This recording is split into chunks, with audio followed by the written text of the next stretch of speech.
Papasok na si Hapon sa trabaho, kaya ihahatid namin siya dito sa labas. Hello, minasan konnichiwa. Tara samahan nyo kami today's mini vlog. 7 ng umaga ay nagising na kami dahil papasok na po si Hapon sa trabaho. Check nga muna si Hapon sa cellphone niya bago siya umalis. Doon kasi sa school nila Kenshin ay kailangan pa namin doon mag-check araw-araw doon sa application ng Kodomo. Kunwari, iti-check namin doon kung pwede ba siyang maligo o kaya naman kapag hindi siya pumasok. Parang yun na rin po yung nagsisilbing attendance si Kenshin. Papunta nga namin dito sa labas ay hinatid na namin si Hapon. Kaalis nga ng asawa ko ay dumiretso na rin kami kaagad dito sa loob. Pagpasok nga namin dito sa loob ay agad ko na rin inasikaso itong mga gamit ni Kenshin. Papasok po kasi si Kenshin sa school niya kaya heto po mga auntie, inasikaso ko yung mga gamit niya. Kagaya ng gagamitin niya sa pool at yung baon niya. Habang nag-aasikaso ako ay binigyan ko na nga rin pala ng almusal si Kenshin. And fast forward na nga po mga auntie. Pagkatapos namin mag-asikaso ay hatid ko naman si Kenshin sa school niya. At pagkatapos naman po ng ilang minutong pagbabike ay nakarating na rin po kami dito sa school. Excited nga tong anak ko dahil marami na naman siya makakalaro. Pagka-uwi ko naman ng bahay ay agad ko na rin tinignan tong mga tanim kong gulay. Nakita ko nga tong kalabasa ko na napuputol. Siguro dahil mabigat din tong bunga kaya hindi na rin kinaya. Kaya pala kanina bago ko ihatid si Kenshin sa school niya ay may nakita ko nalalantang dahon. May mga nabasa nga pala ako sa comment section. Ang sabi nila bakit ko daw nilagay sa taas yung kalabasa. Actually po alam ko naman na sa lupa yan pinapagapa. Yung nasa isip ko kasi dati ay sa taas ko na lang siya papagapangin. Kasi dati po mga auntie hindi po ganito kalaki yung kalabasa na tinanim ko. Maliit lang po yun para siyang milon. At saka parang nagagandahan po kasi ako kapag nasa taas yung bunga. Basta nagmayat lang kami nakitaan auntie.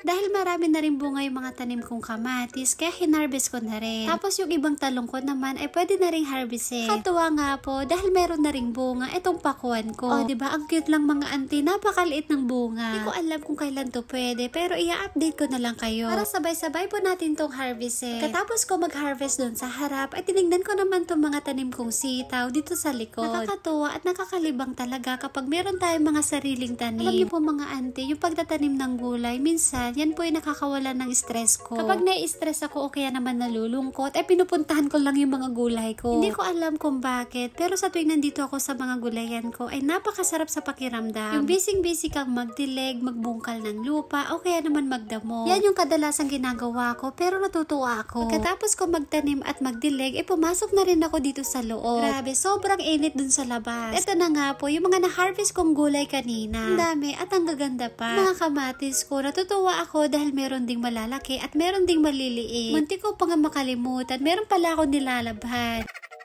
Pagkatapos malabhan ng bedsheet namin, ay sinampay ko na rin dito sa labas. And fast forward naman po mga auntie, alas 3 naman po ng hapon, ay sinundo na namin si Kenshin sa school niya. Kanina nga po pala, ay hindi ko na po na-videohan. Alas 2 pasado ng tanghali, ay dumating na rin po si Hapon galing trabaho. Pagka-uwi namin ng bahay, ay agad na rin ako nagluto ng pagkain ni Hapon. Pagkatapos po kasi ng trabaho niya, ay hindi pa daw siya kumakain. Kaya heto po, magluluto ako ng pagkain niyang hiyasi chuka. Kapag napapakulo ako ng ramen, ay nagpiprito naman na ako ng itlog. Simple lang po itong gagawin kong hiyasi chuka. Hindi gaya nung ginawa ni Hapon dati. Kay Hapon po kasi dati, sobrang daming ingredients mga auntie. Ito po kasing gawa ko. Basta merong itlog, pipino at kamatis ay okay na po yan. Katapos maluto ng ramen, ay hinugasan ko na ng malamig na tubig. Pagkatapos ko mahiwa yung mga gulay, ay nilagay ko na rin tong ramen. Cold ramen nga tong mga auntie at sobrang sarap. Dati, nung first time kong kumain nito, ay nagustuhan ko siya kagad. May kasama na nga rin po pala tong sauce at ibubuhos ko lang dito. Siyempre, kapag gumagawa ko nito, hindi pwedeng wala ang mayonnaise. Mas lalo kasi itong sumasarap kapag merong mayonnaise. Tapos kung gawin tong hiyasi chuka, binigay ko na rin kay uncle nyo. Ewan ko kay uncle nyo kung anong trip niya, pero naglagay siya dyan ng chili sauce. Niloloko nga ako ni Hapon na hindi daw masarap tong gawa ko.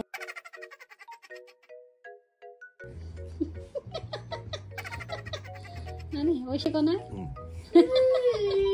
Hindi nga daw masarap tong gawa ko, pero kinakain naman niya. Nagloko talaga ating alakay ko, nagimas nga pungutan.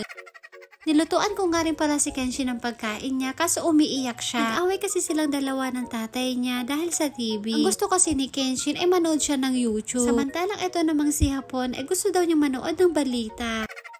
So yun lang po, at dito na po natatapos ang aming mini vlog. Maraming salamat po. Thank you for watching. Sayonara and... Bye bye! 何見てんだ